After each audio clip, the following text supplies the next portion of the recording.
Hi folks, welcome back once again. It's good to see you back. I mean, what would a channel be like with no followers? So I value and appreciate each one of you. Thank you for coming back time and time again, looking at these episodes, and I really have been enjoying this tip of the day series. Now, today is going to be something that arises out of a lot of questions, all to do with issues of charging at home. So what I thought I'd do today is let's take a look at the home charging experience.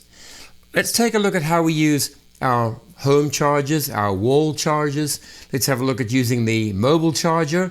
Let's take a look at the meaning of all the different colors that the Tesla icon flashes. In addition to that, there are some issues when you're charging at home that are not very clear in the manual, and I think it's important for me to run through my experience of home charging from the last 7 years and from the last 2 years with my Tesla Model 3. If you have any additional questions that I don't cover here, go ahead, put them in the comment section below, and I'll try and follow up on them, or I can follow up individually with each of the comments. So I think it's important, just once again, to reiterate, home charging should be the backbone of your charging strategy, not supercharging, not looking around for free chargers around town.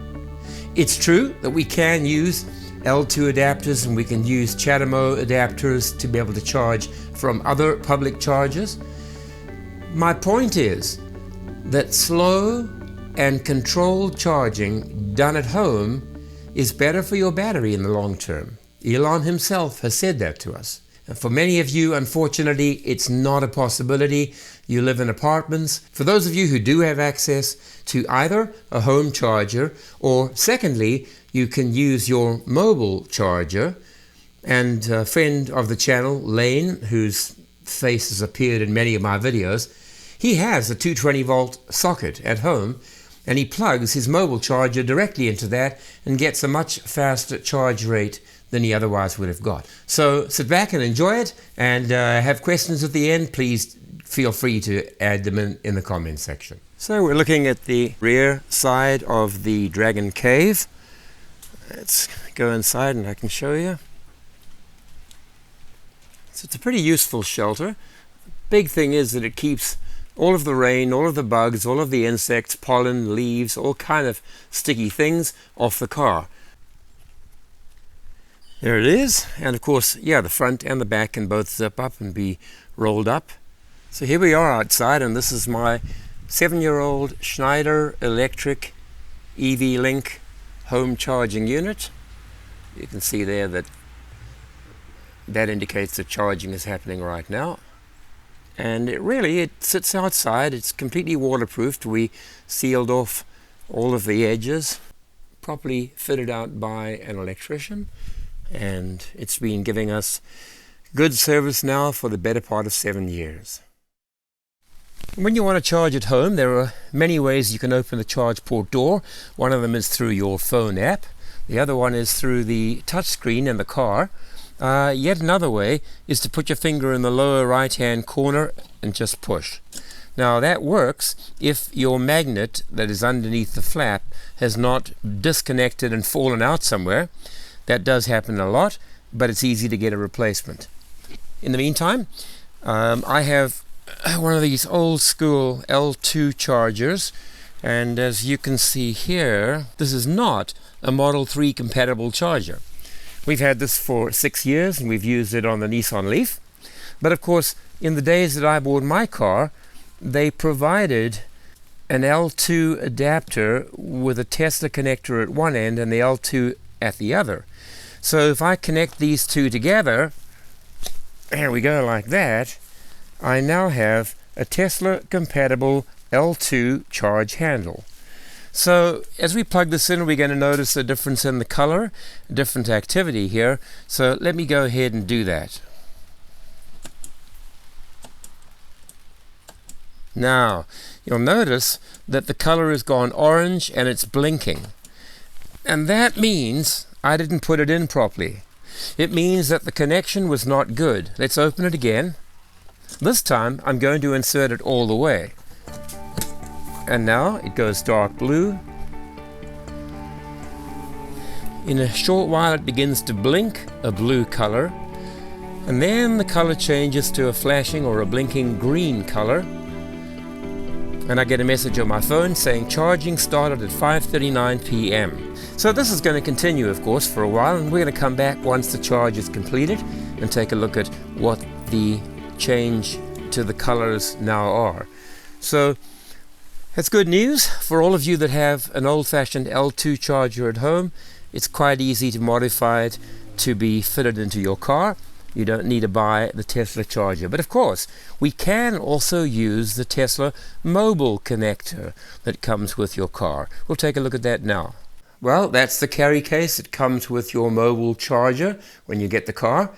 Pretty neat little kit. On the other side is a kind of a very rough surface that kind of like Velcro. It'll adhere, so when you put it into the well of your trunk space, it doesn't slide around like that. It kind of sits and sticks on the carpet.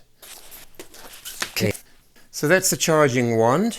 Nothing unique about it, but that's the button that you'd push. So that little dot masks an underlying button, which when pressed will cause the charging flap to open in the car. That's the charge port configuration that all Teslas in North America have. Of course, it's different in Europe, I know that. Might be different in Australia as well, but this is for North America. So there it is, that's the handset. This is the adapter that came with it, and this is obviously for the 220 volt plug socket that connects into the back. This is the other charger. This is for a regular 120 volt plug, again with the same socket on the back. So this would be if you have to plug it in to a standard 110 outlet. Be prepared for very, very slow charging. Just a few kilometers per hour is what you're going to get with that. So 110 volt. If that did not come with your car, well, it's well worth getting whichever one is appropriate for you. This, of course, is where both of those adapters plug in.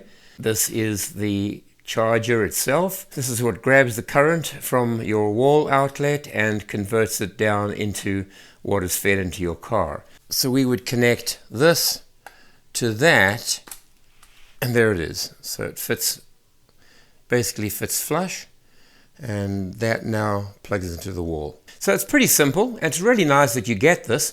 And of course, if you do happen to have a 240 volt socket lying around your garage or in your outhouse or your shed, then you'll be getting really good, fast, not supercharger speed, but definitely at 40 or 50 amps, you'll be getting 50, 60, 70 kilometers per hour of charge rate from a home charger. Okay, so there it is, mobile charger unbundled.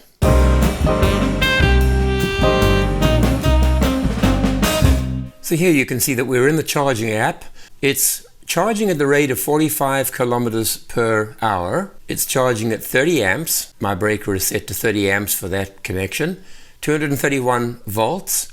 But the important thing is the number of kilometers per hour, and that is 45. You can see here, I deliberately set the charge limit to just above where the battery was anyway, and so it tells me I only have 15 minutes remaining. Why did I do that? Well, because I want to be able to film what the lights look like when the charge limit has been reached. And you can see it's a pretty consistent 45k per hour. Effectively, this means that any time I plug the car into charge, before I get up in the morning, it's long been fully charged. It's reached the limit I've set, whatever that limit should be. So home charging, folks, it's the way to go. Slower charge, better for your battery, more convenient, and when you wake up, you're fully charged and you're ready to go. Right now it tells me I've got 15 minutes remaining. I'm going to come back and film once that is complete. So you'll notice that right now there is no light, no flashing light. The car is still locked.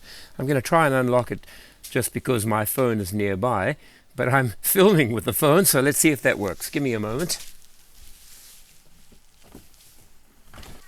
And there it is. The light is solidly green, which indicates to me that charging has completed to the limit that I set it. And that's it. So at this point here, now notice the L2 charger does not have a button that I can press to cause it to unlock. So I do have to unlock it either on my phone app or on the touch screen in the car, because at the moment it will not pull out. So I'm going to unlock it on the touch screen.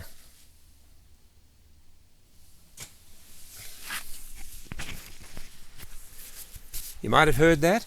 It unlocked. You can see it's gone back to the resting state, which is, in the manual it says white. To me it's pale blue, but anyway. Now I can just take the handle and pull it out. It stays white, and the charge port door will close by itself after 10 seconds. There it goes. So what I'm going to do now is I'm actually going to charge it and adjust the charge to set it to my normal level. Once again, it's in a state of readiness. I push it in. I'm going to go and adjust the limit right now. And as you can see, charging is now taking place because I've adjusted the charge level to 80%. I will mention here that if the battery was very cold or it was very hot, charging would not begin immediately. The car would first modify the temperature of the battery pack by either using heating elements to warm the battery up, or it will cool it down using the fan and the refrigerant compressor. I'm going to take a look at the car and just see what this charging looks like on the touch screen inside. 231 volts coming in, running at 30 amps, the limit of my breaker. We've added 2 kilometers so far, and we're charging at the rate of 31, 32. It can't quite make up its mind. It eventually will stabilize out at 44 kilometers per hour. And at the top you can see we've got 2 hours and 35 minutes remaining. At the moment we're on 290 kilometers. It's probably going to end up closer to 400. There is one way to unlock the charging handle from the car. You can do it there, you can do it on your app. And again, very simply, setting the limit, I could tap on that. I could drag the triangle left and right and change my setting over there if I wished, but I'm going to say done, and it will continue to charge until it reaches 80%.